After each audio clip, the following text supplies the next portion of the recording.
I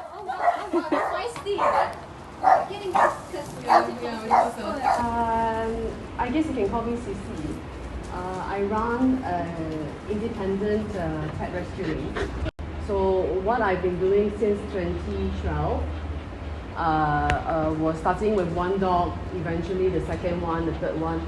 So now, 13 years later, about 130 dogs that live at home. So it started with when I was staying in a different place, Klang before this. There's a dog, the neighbor's dog, when we moved in, the neighbor's dog was actually locked up in a small kennel for 10 to 11 years, or maybe 10 to 11 years. So there's no clean water, they hardly feed him. And then the roof is leaky, so the dog was actually in the dark or in the rain, sleeping on her own feces and the urine for God knows how long. Okay, so when we moved next door, I volunteered to foster the dog. But of course the dog was aggressive in a way because he hasn't had the contact with people for very long. So I promised that dog, his name is Bart. So when I promised him, if he let me touch him, get him the treatment that he needed, that I will foster dog as long as I can. So that was a promise to him. So it's always been 1 to 3 foster at a time. Once we rehabilitate, spay or neuter, vaccination done, get them the right treatment until everything is done, we interview and then rehome them. Other than that, what do you hope to achieve from this effort? I guess is to, well, if you can't foster, you donate. If you can't donate, you volunteer. Or if you can't do that, at least adopt, from a homeless dog instead of buying. So I guess the hope is that people will adopt a homeless dog or cat rather than buying. How do you measure the success of the sanctuary? I would say when the dogs get adopted in a good home. So the only measure is actually once they go to a good home, I would consider that as a success. What advice would you suggest for others who want to start something similar, like what you done? I guess you have to be financially independent. That's very important.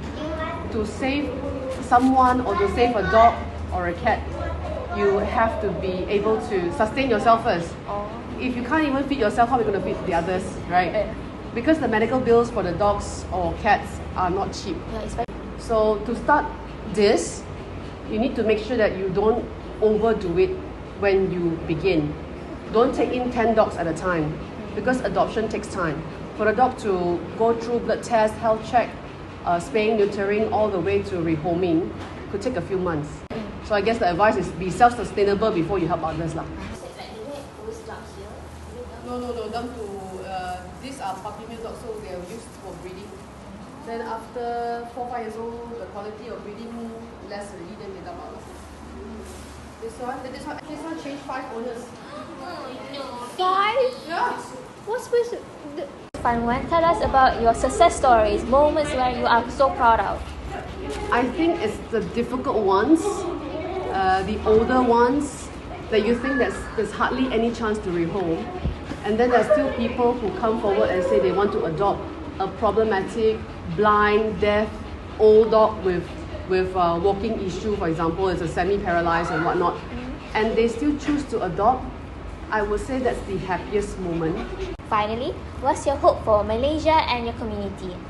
Of course, we hope that more people choose to adopt over buying. I mean, there's so many dogs in shelters. My hope is that people choose to adopt because they know there are dogs dying in puppy mill, because they know that the shelters are just too full.